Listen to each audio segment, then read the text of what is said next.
And now I'd like to introduce Qazi Arka Rahman. He is a third-year doctoral student at WVU, and he's a recipient of WVU's Open Education Research Grant for 2020-21, a 2019 WVU Summer Humanities Internship, and one of the speakers for the 2019-20 WVU Local to Global Film Series. Qazi is interested in interdisciplinary studies in the fields of post-colonialism, digital humanities, and South Asian fiction. During his time at WVU, he has taught courses in science fiction and fantasy, short story and fiction, and composition and rhetoric. He loves anything cyberpunk and strongly believes that science fiction can be instrumental in developing a critical understanding of diversity and social justice. Qazi and I had a great conversation the other day, and so I'd love to talk with Qazi and talk about some of these things that we talked about earlier in the week. So Qazi, let's start with the question about when did you first visit the Rare Book Room at WVU, and by virtue of that, how did you learn about the Asimov Collection? Well, thank you, Stewart, and thanks for having me. Actually, I learned about the Asimov Collection last year in spring 2019 when our professor Adam Komisarvik assigned us to visit the Rare Book Room and find the text and see how it was developed or progressed throughout time. And it is interesting, prior to visiting the Rare Book Room, I was not aware of that we have an Asimov Collection. We basically went to see what kind of rare books that we have. And before entering the room, we are talking about Lord of the Rings or something, one of the fictions, and H.P. Lovecraft, I think, with one of my friends, Tamer. And somehow the conversation ended up in or around Isaac Asimov. And that time, basically, Tamer punched me and said, "Hey, are you looking at this? We have what seems like Isaac Asimov memorabilia around here." And that's the first time I learned about that in 2019 in Adam Komisarvik's class. That's great. We also have some Lovecraft in the Rare Book Room too. Since you brought him up, I want to mention that as well. So tell us, how did you develop an interest in science fiction? What's your background in science fiction? My background was that when I was young, most of the reading materials that we get in my country, which is Bangladesh, in Bangla, we had a very popular children's writer named Dr. Jafar Iqbal, who used to write a lot of science fiction. And Jules Verne was very, very popular. Like most of his stuff were translated in Bangla, along with H.G. Wells's stuff. So that was kind of my preliminary interest in science fiction. And as I kept on reading, and when I grew up and doing my undergraduate in English literature, that was the time when I think I got introduced to the other writers from here, mainly Philip K. Dick, William Gibson, Neil Stephenson. And that's when I really got into science fiction through the genre of cyberpunk. In between that, I was really interested in Asimov after reading the Foundation series. His is the stuff that I really read. And I got interested in him because he's such a prolific writer, 500 books or that many stuff. And whenever I struggle with the assignment, when I'm typing 20 pages or something for a paper, I keep on reminding, okay, we have a writer around here who manages to produce that much stuff. There is no point on giving yourself any excuse that you cannot finish your paper. So that helps. And I was also into in the Russian literature, and I got one of the books that had a real impact on me when I was growing up was Alexander Belaev's The Amphibian Man. And from that, and along with Isaac Asimov and this kind of books, made me interested in kind of how it's possible to imagine something new. When I was reading Jules Verne, most of the things that he has written is already realized by the time when I was young. But when I was reading Neuromancer or stuff like that, I was kind of taken back by how does the writers imagine something new, like a new word or a new concept. And that always fascinated me. That's fascinating. You mentioned Soviet literature, Russian literature, and one of the things that Larry Shaver gave us was a terrific paperback on Soviet literature, edited by Asimov. So I think it's really interesting. We have something that connects to that too in the collection. Yeah.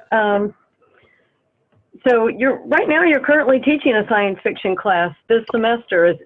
Is that correct? with Yes. plans to teach another one in the spring. Can you tell us a little bit about the class you're teaching this semester and what you're planning to do in the spring? So this is the first time I was offered this course, Science Fiction and Fantasy, and this is the course for which I got the Open Education Grant. And for this semester, I structured the course around the theme of cyberpunk. Like, I was really into the concept of cyberpunk. It is one of my pet peeves. Like, I was into this high-tech, low-culture stuff, which I think grows really well in our current today's society, and the corporate-sponsored hustle culture that we see all around. I think cyberpunk is a really good reflection of that kind of style. So I'm teaching Neuromancer, William Gibson's, which has been one of my favorite books since my master's. It was one of the texts that I did my master's thesis on.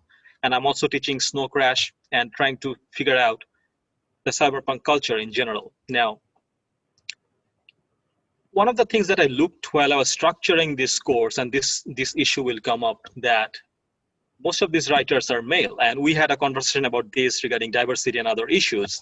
And I think I will address this right now, that in this particular semester, all of the writers that I'm teaching in this course are basically male, basically white, but it is a continuous process to be aware of that, why these kind of questions are important. Like, growing up, I wasn't even aware when I was in my undergrad that this issue of diversity in science fiction is an important one. And then as I move forward, these kind of questions appeared to me, like, what is the politics of all this representation? What is the politics of representation of women and femme fatale?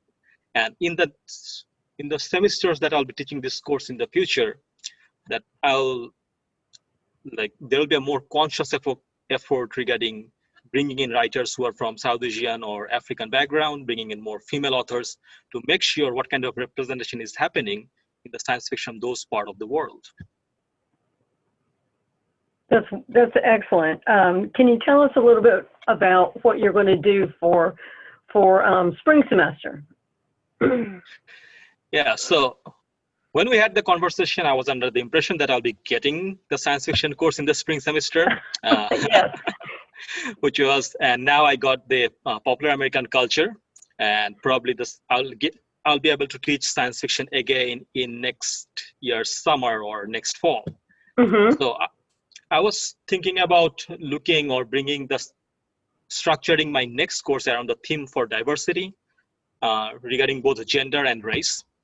And I was looking at South Asian fiction or science fiction that was written from the African authors. I'm still in the process of looking. I'm definitely going to add Ursula Le Guin in this next syllabus that I'll be teaching, just to make sure that there's a representation of female authors in this particular politics or the conversation. And that is one of my intention, and this came up in my class when I'm teaching in this semester, when I was teaching about Neuromancer, and I kind of found out that all of my students took a huge liking for Molly Millions, the femme fatale in the Neuromancer. And they also took a real liking for Trinity in the Matrix, like that kind of particular characters. But the conversation, and which I encourage, they also looked into how this kind of characters cater to the male fantasy. In one of the articles, somebody wrote that basically cyberpunk is full with a woman in leather pants and being aggressive and that kind of stuff. And the conversation that we had in our class in the students, like, it was really interesting to suggest that if this is not the representation of women, then what is? Like, how exactly would this be different? And many of the students argued, and the conversation went into the era that we need more authors to understand what different kind of portrayals are necessary to see how science fiction can use different race and different gender. That is simply not going to happen with the existing authors that we're teaching. Like, all these are good, but we need to bring in more diversity and more other authors into this conversation. So that would be one of my goals for the next semester. Apart from the seminal works in cyberfiction, cyberpunk, and science fiction, what kind of other works can I look at? And it is interesting because locating those works are hard. Like, they do not get that much exposure. I'm very happy to find Andrew Leppard and other here of this collection. Like, I'm thinking about reaching out to you already, figuring out what kind of other works I can bring in that might have been overlooked in the popular culture.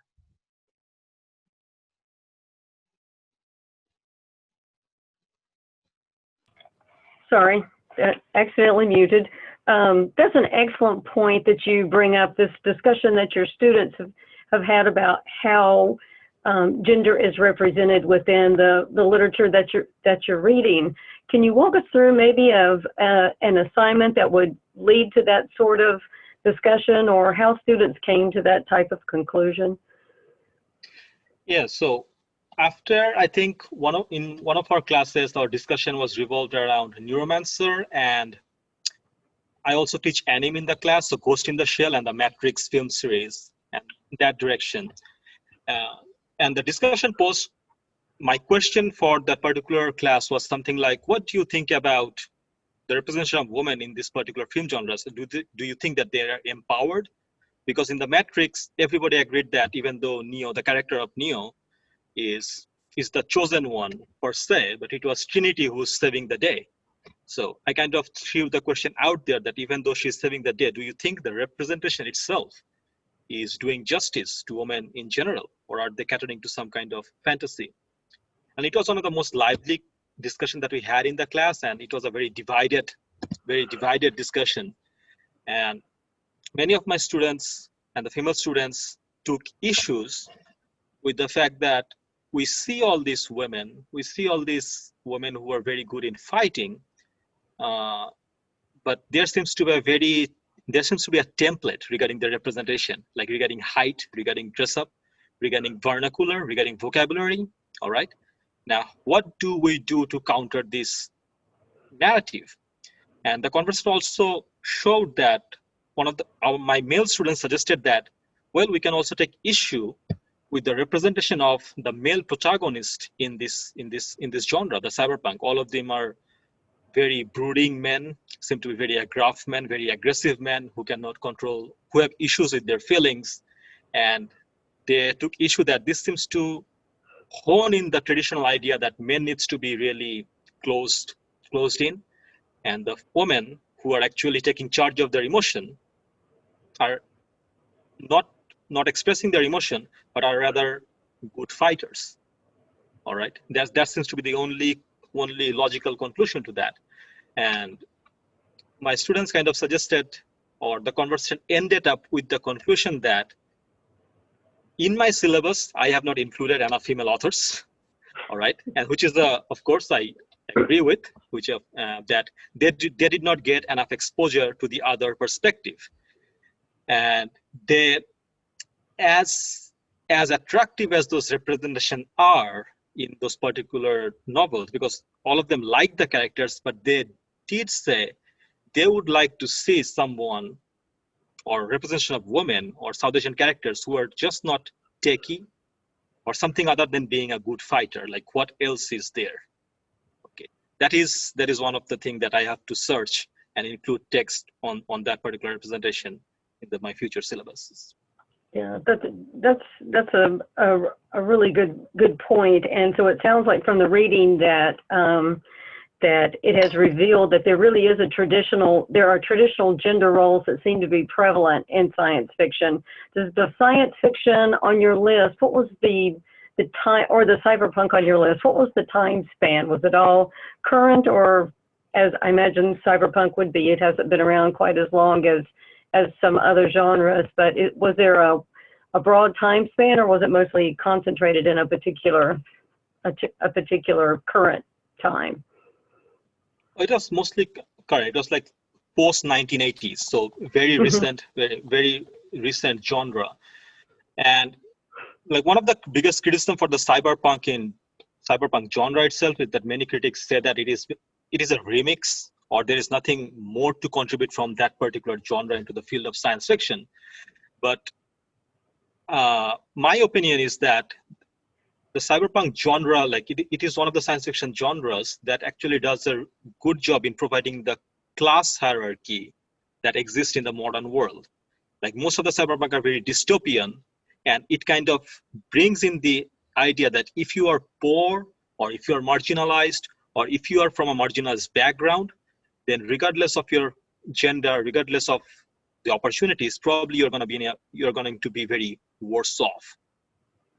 Saying that, the cyberpunk, even if the genre is post 1980s, it seems to have all the stereotypes of the broad science fiction genre in general. Like we see characters going to Istanbul or foreign cities, and there is always the antagonist is always from some part else, the other, and trying to do harm to the Western civilization. All right, and this is a good way to engage in this conversation because, in my experience, science fiction is also the genre that shows that we can exist trying to find solutions to a problem without necessarily making others evil.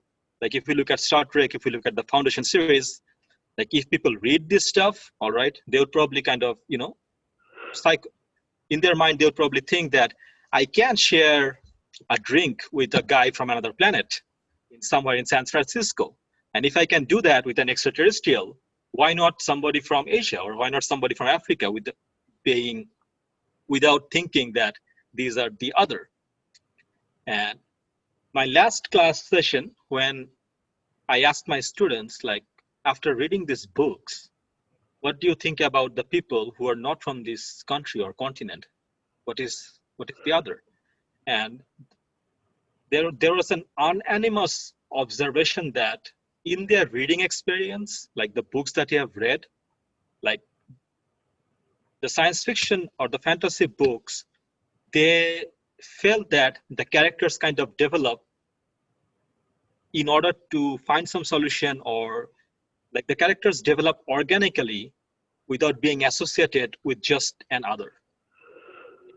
Like they have their own story arc, and which I think does a real good job in promoting diversity and understanding that we can exist or we can work in group trying to find a solution rather than starting our conversation with the question like, hey, where is she from?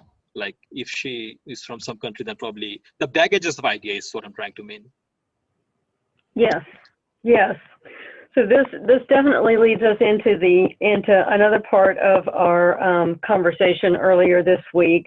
We did discuss the various ways that science fiction promotes diversity, and could you share a little bit more about your thoughts on the role science fiction plays in promoting diversity? Yes, this is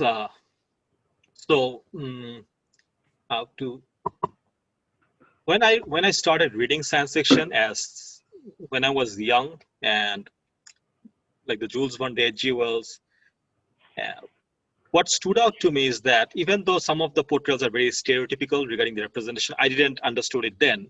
I understand it now when I grew up. Even though the portrayal is very stereotypical, there's at least this attempt between the characters to work on some problems. And many of these science fiction bring in other characters to suggest that when there's a problem, you kind of have to work together and bring your own ethos or your specialty to solve that. And in the modern science fiction that I'm currently looking, Ursula K. Guin and the Gibson's later works, the characters, let me give this example of Neuromancer, which is still the best. The characters are kind of from different places. Like there's from Japan, there's from the USA, they go to Istanbul and they come back. So in order to promote diversity, I might be putting stretch here. In order to promote diversity, I think it's important that we read or we show characters who are working together to solve a problem. In current times, probably the most pressing problem would be climate change or the crisis. And when you are stuck in the conversation, like with focusing on the race and the background of people, rather than focusing on what problems needs to be solved and who are the persons we need to bring into this conversation, that is where I think science fiction excels as a genre, because most of the science fiction is revolved around particular problem. And that's where diversity plays a huge issue. Like we need to talk about problems and bringing all the people who have stakes in this problem. Yes, thank you. I'm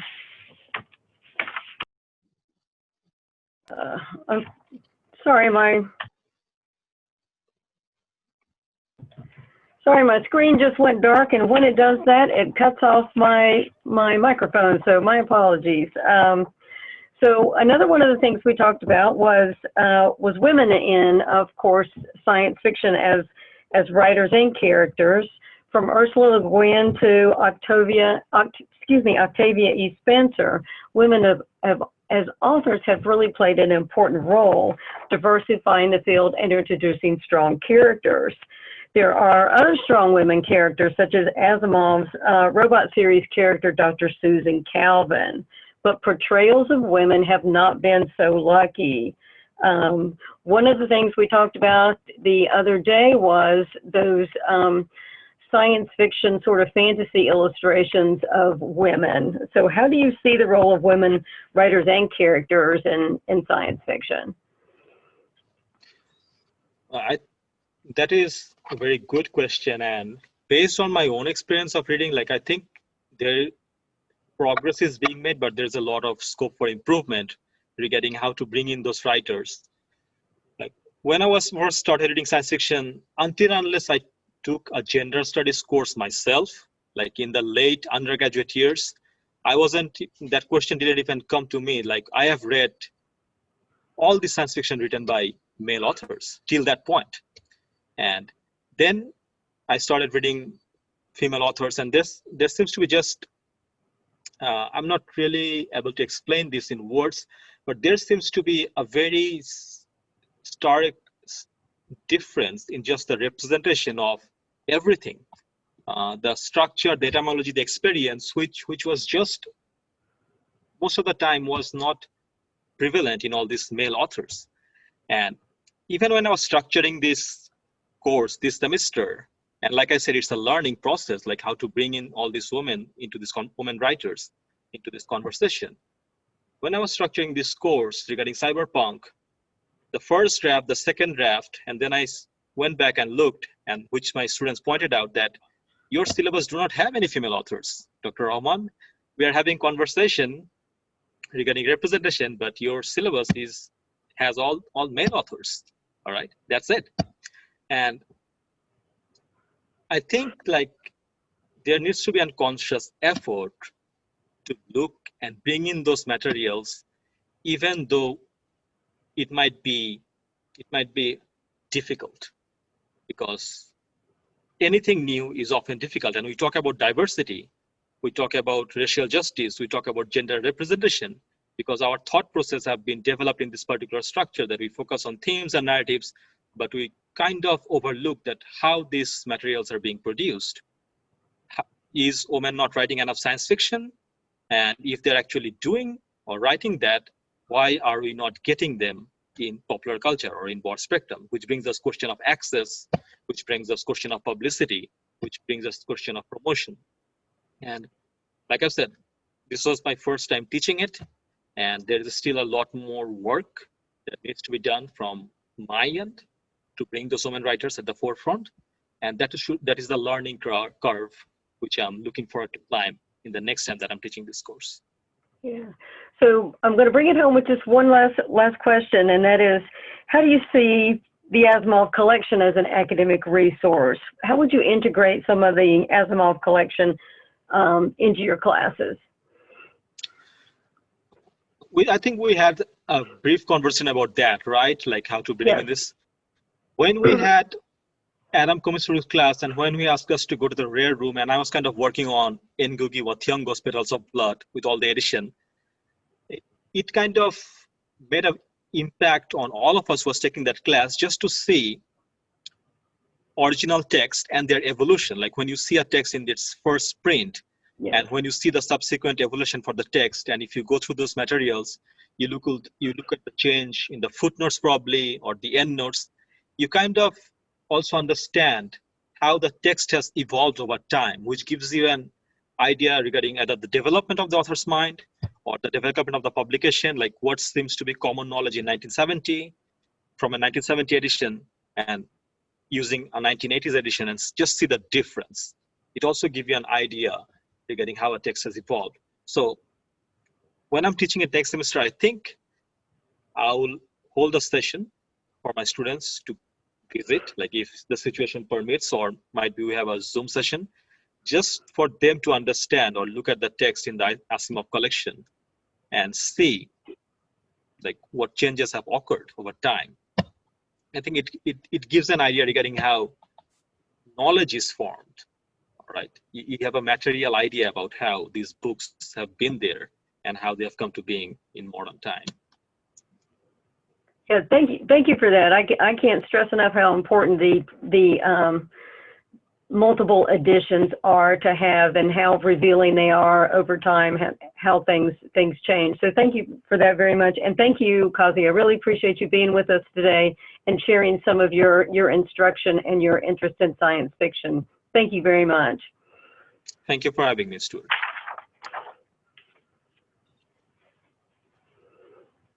So Jay, I guess I'm going to hand it back to you for the next section of our sessions this afternoon. Yes, thank you, Stewart, very much, and thank you, Qazi, very much.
That was a very interesting conversation and touched on a lot of very important points that hopefully we'll have the chance to explore further as we build these collaborations and have more of these events. So thank you very much for those comments.